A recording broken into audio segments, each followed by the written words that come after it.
有一对啦，他有没有外伤？有他外伤，重点是那个生理盐水先给我，再把它冲一冲。生理盐水先给我。玉美，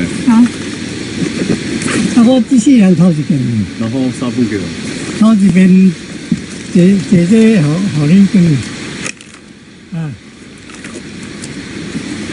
怎么样？等你先休息，啊，医生帮你处理。